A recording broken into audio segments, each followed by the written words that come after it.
Ford Endeavour was launched in India, it has been one of the most premium full-size SUVs in the country, and through its life cycle it has received many updates also to keep it in sync with times. And now there is one more update, and quite an extensive one. Now the Ford Endeavour, all said and done, is a massive SUV, and that's why it makes sense to throw up a massive challenge to this vehicle. And that's the reason why we are with the new Ford Endeavour in the Thar desert.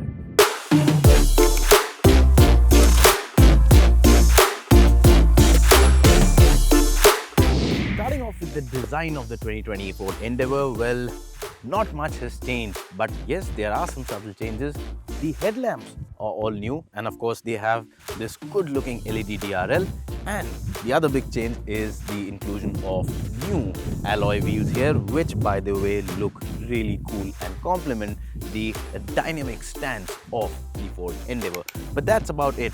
But that doesn't mean that there aren't any big changes. The biggest change in the Endeavour is in terms of its heart, because now it comes with a brand new 2-liter diesel engine. It's a turbocharged engine, and this will replace the older 3.2-liter engine.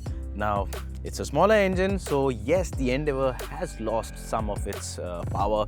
Instead of the 197 odd bhp that you used to get from the older engine, this one gives you about 170 bhp and a healthy 420 Newton meters of torque. But a lot of people have doubts on whether with the reduced power, with the reduced displacement, can this engine still keep the Ford Endeavour's performance as zippy as it was earlier? Well, that is what precisely we'll go ahead and find out right now.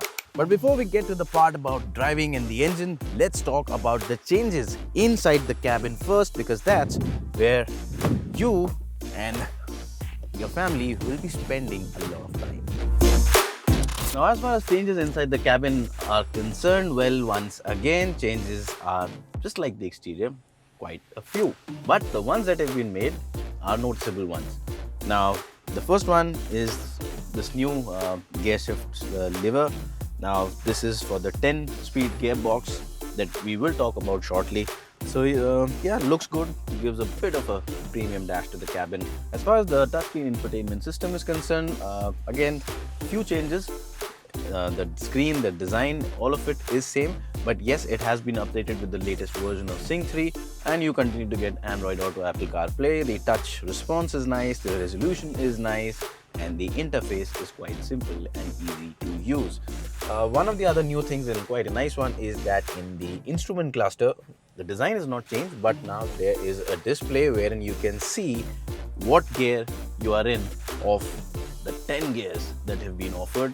And whenever you are in off-road conditions and you want to lock your gears, all of that display is there again in the instrument cluster, and again it's a very easy to read instrument cluster.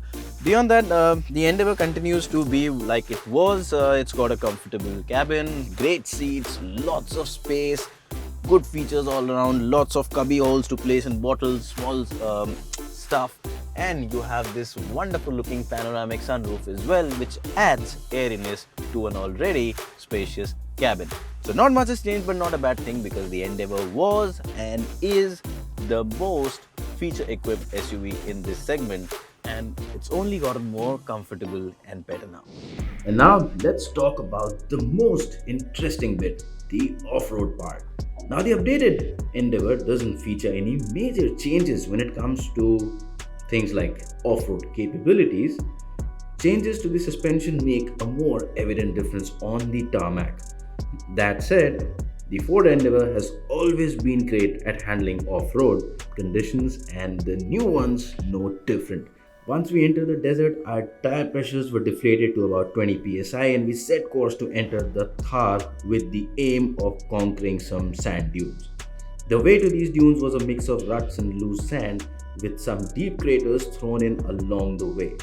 The Endeavour handled these with ease, as its 4-wheel drive system made easy work out of these challenges.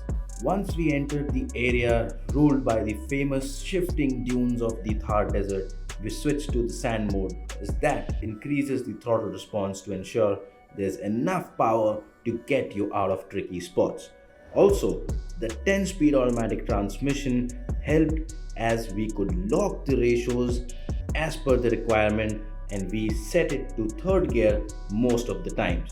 This simply means that the transmission would not shift beyond third gear, ensuring the engine is at high RPM and power does not drop off when going up an incline or when you need it. While a few of our friends did get stuck, they were quickly pulled out by another Endeavour. We fortunately did not get stuck anywhere, and the Endeavour in our control conquered the tricky dunes, steep drops, and the virgin and soft sands of the second set of untouched dunes with relative ease.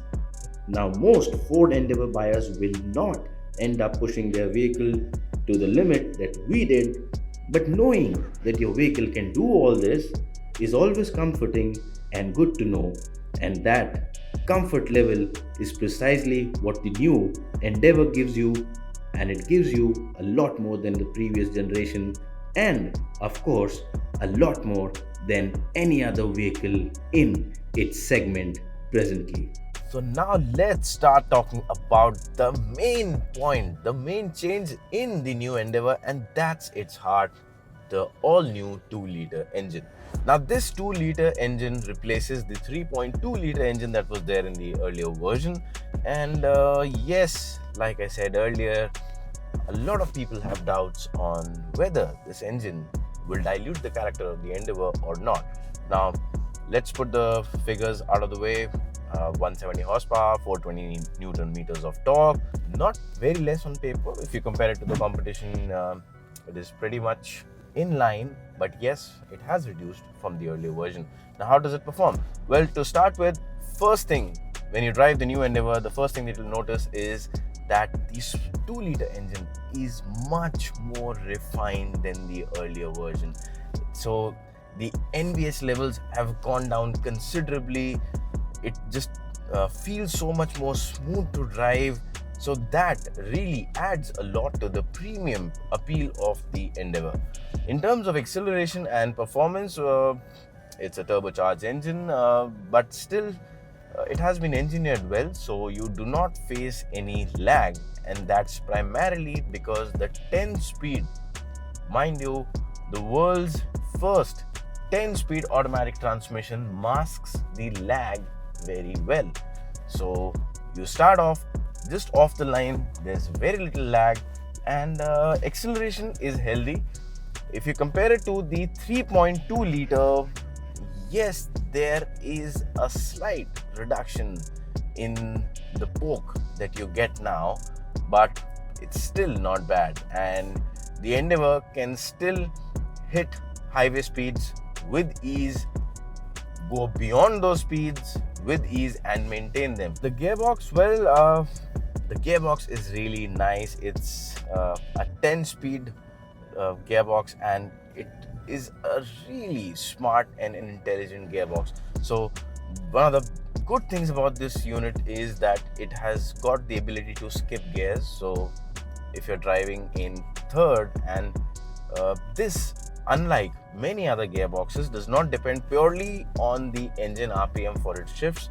It also considers throttle response. So because of that, it can skip from, say, third to fifth directly instead of going third, fourth, fifth. It wouldn't do that like a traditional automatic gearbox would do. So that's really nice about it. And if you're wondering, 10 gears, when would I get the 10th one? Well, at highway, at about anywhere close to 100 kilometers, depending on the kind of throttle input you're giving. If your throttle input is gentle, around 100 kilometers, the car will be in 10th gear. So it's a very nice gearbox, helps efficiency. It's a smart gearbox, and even if you go off-road, it really helps. You can lock the gears, you can do a lot of stuff with it. So yes, as a result of all this, the Endeavour is now smarter and better to drive than earlier. Now, one of the other major changes that has happened in the new Endeavour is the fact that Ford has tried to make it a little more comfortable. So the suspension has been softened up a bit, and of course the engine is lighter, so there's less weight on the front axle, so the steering is now lighter, and as a result of that the ride quality is much more supple now. The soft suspension helps a lot. So I mean, especially at slow speeds, the ride quality is brilliant if you compare it to the previous Endeavour. And this does not mean that there's a compromise on high speed handling. We have driven this car at high speeds and it still is as solid as a rock when you're going around in a straight line. And of course it's an SUV, so there's no point talking about cornering, but yes, in terms of comfort, it has improved a great deal.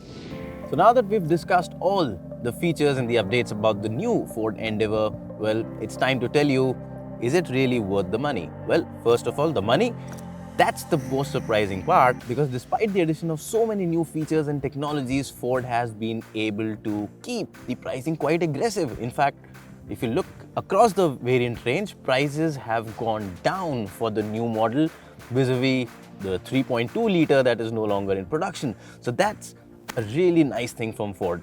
And of course, as far as the character of the SUV is concerned, any doubts that were there about that small 2-litre engine diluting Ford Endeavour's character, well, they have been completely squashed as we showed you in the video today. And apart from that, it is a good looking SUV.